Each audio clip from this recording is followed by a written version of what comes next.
और कल बढ़िया पेपर दे के आना, एग्जाम हॉल में टाइम पे पहुंचना, लेट मत कर देना, कम से कम 2-2.5 घंटे पहले। सहकारी आंदोलन, किस आयोग की सिफारिश पर सहकारी साख अधिनियम 1904 है वो राजस्थान के अंदर मतलब भारत में उस समय आप सबको पता 56 अकाल पड़ा था। 56 अकाल मतलब 56, तो भाई विक्रम संवत है वो आपका कौन सा होगा, क्योंकि वो 57 साल विक्रम संवत है, आगे होता है ईस्वी सन से, तो आप उसको माइनस कर लीजिए। ठीक है, ठीक है। तो ये बताइए आपका दुर्भिक्ष आयोग जो बैठा था उस समय 1901, क्योंकि आपका 56 अकाल इसी समय पड़ा था। 56 अकाल, और 56 अकाल पड़ता है 1899, भयंकर अकाल।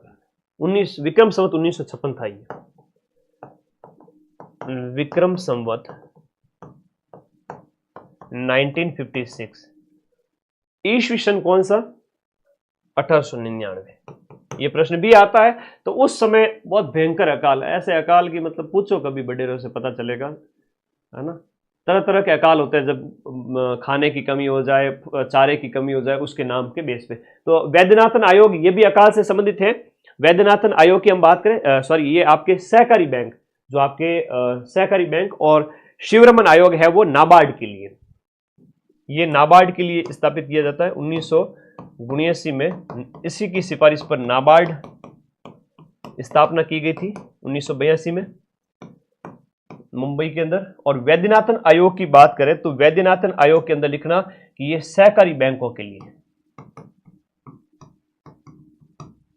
सहकारी बैंक है तो सहकारी बैंक के लिए था। दुर्भिक्ष आयोग वो आपके सहकारी साख अधिनियम इसके तहत पारित किया गया, और शिवरमन आयोग है वो नाबार्ड, ये आप लोगों को याद रखना। ठीक है, अगला देखो, राजस्थान राज्य सहकारी बैंक लिमिटेड की स्थापना किस समिति की सिफारिश पर की गई थी। सर्वे समिति की सिफारिश पर राजस्थान राज्य सहकारी बैंक लिमिटेड की स्थापना, राजस्थान राज्य सहकारी बैंक लिमिटेड की स्थापना आपकी भारतीय साख सर्वे, राज्य साख नहीं, भारतीय साख सर्वे समिति की सिफारिश पर की गई थी 14 अक्टूबर 1953। 14 अक्टूबर 1953, 14 अक्टूबर 1953 को राजस्थान राज्य सहकारी बैंक लिमिटेड, ठीक है, इसकी स्थापना की गई थी। अगला देखिएगा, नेक्स्ट, केंद्रीय सहकारी बैंक की स्थापना की गई। केंद्रीय सहकारी बैंक की स्थापना की गई है आपके शहरी जनता की बैंकिंग आवश्यकता, केंद्रीय सहकारी वो शहरी जनता की बैंकिंग आवश्यकताओं की पूर्ति के लिए। सहकारी साख समितियां 3 स्तर पर है, देखिएगा, सहकारी साख समितियां, इनका 3 स्तर है। पहला हम बात करें तो जो ग्राम, जिला और राज्य, ग्राम, जिला और राज्य। तो ग्राम, जिला और राज्य स्तर पर आपके जो सहकारी साख समिति है उनके अलग अलग नाम है। जैसे गांव की बात करें तो प्राथमिक साख समिति, यहां पर हो गई आपकी प्राथमिक साख समिति। जिला पर हो गया तो केंद्रीय सहकारी बैंक, केंद्रीय सहकारी, और राज्य स्तर पर हो गया तो हो गया एपेक्स बैंक, जो कि आपका एपेक्स कहलाता है, सहकारी बैंक, एपेक्स बैंक। ठीक है, तो राज्य, जिला और गांव स्तर पर त्रिस्तरीय बता दिया मैंने आप लोगों को। ठीक है, तो केंद्रीय साख जो केंद्रीय सहकारी बैंक, अब केंद्रीय सहकारी बैंक की बात करें तो सीधी सी बात है, केंद्रीय सहकारी बैंक की बात करें तो आपके जिला यानी शहर की बात हो रही है। आगे देखिएगा, सहकारी शिक्षा और प्रबंध के लिए किस संस्था की स्थापना की गई और कब की गई थी। कह रहा है कि सहकारी शिक्षा और प्रबंध के लिए, सहकारी शिक्षा और प्रबंध के लिए आपकी RICEM की 1994 के अंदर इसकी स्थापना की गई थी, झालाना डूंगरी जयपुर के अंदर। झालाना डूंगरी जयपुर के अंदर 1994 के अंदर सहकारी शिक्षा और मैनेजमेंट इसकी स्थापना की गई थी। राजस्थान अल्पसंख्यक वित्त और विकास सहकारी निगम लिमिटेड, इसकी स्थापना है वो आपके कब की गई थी बताइए। इसके साथ साथ हम अन्य क्वेश्चंस की भी बात कर लेते हैं। इसकी जो स्थापना है वो आपके 2000 ईस्वी में की गई थी और सन 2000 के अंदर 29 मई को, 2 डेट दी गई है, 29 मई को राजस्थान अल्पसंख्यक विकास और राजस्थान अल्पसंख्यक वित्त और विकास सहकारी निगम लिमिटेड की। कुछ और संस्थाएं जैसे एक है राजफेड, राजफेड है। राजफेड की बात करें तो 1957 के अंदर इसकी स्थापना की गई थी। उसके बाद नेक्स्ट दूसरा देखिएगा आरसीडीएफ, आरसीडीएफ जो कि है आपका राजस्थान सहकारी डेयरी संघ 1975 के अंदर। उसके बाद तीसरा लिखिएगा आपका आरडीसीएफ जनजातीय क्षेत्रीय, आरडीसीएफ, आरडीसीएफ और आरडीसीएफ की जो स्थापना 1976, ये जनजातियों से संबंधित। और आरसीडीएफ है आपका सहकारी डेयरी संघ। राजस्थान राज्य सहकारी उपभोक्ता संघ यानी कॉनफेड, ये अच्छा प्रश्न है। कॉनफेड बताओ, कॉनफेड, कॉनफेड का प्रश्न आया है यहां पर, बताइएगा।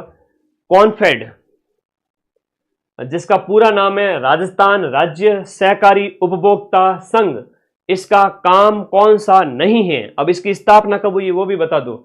उपभोक्ताओं को सीधे निर्माताओं से वस्तुएं उपलब्ध करवाना, उपभोक्ताओं को क्वालिटी वाली वस्तुएं उपलब्ध करवाना और उपभोक्ताओं की शिकायतें ऑड आ गया बीच में क्योंकि वस्तुओं वाला था, चल रहा था अभी तक, और उपभोक्ताओं को कम और उचित कीमत पर वस्तुएं उपलब्ध कराना। तो वस्तुएं उपलब्ध करवाने से ही संबंधित है, ये शिकायतों के निवारण से संबंधित नहीं है कॉनफेड। कॉनफेड की बात करें 27 मार्च 1967,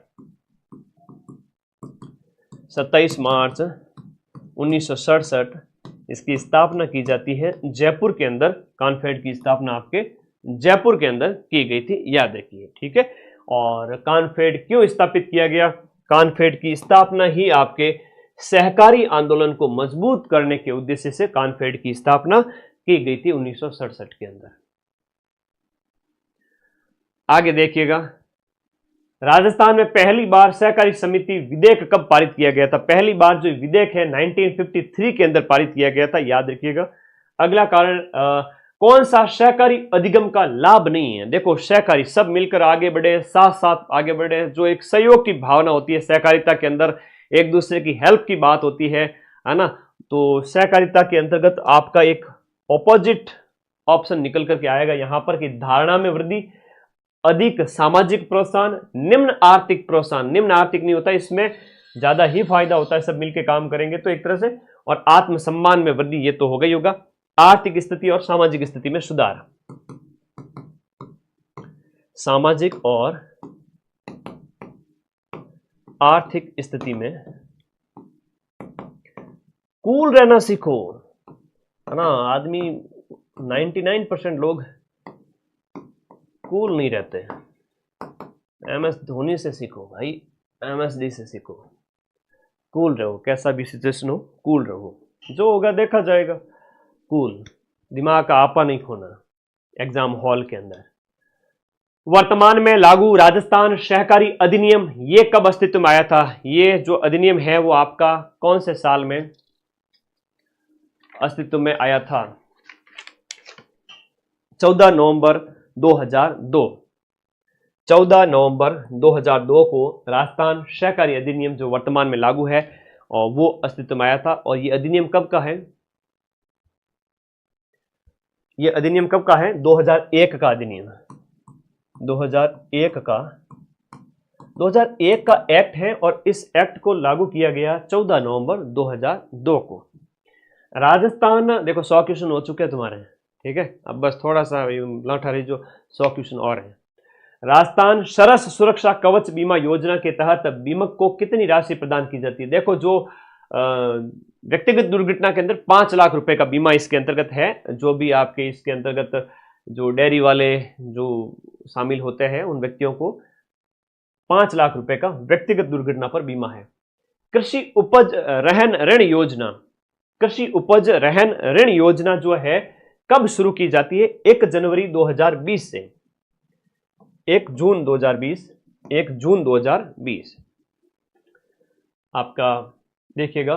कृषि उपज रहन ऋण योजना, तो आप अगर कोई भी अपना जो कृषि प्रोडक्ट है उसको भंडार गृह के अंदर रखते हो, है ना, तो वहां पर है आपके 3% है वो आपके ब्याज पर ऋण मिलता है, 3% इसमें ब्याज पर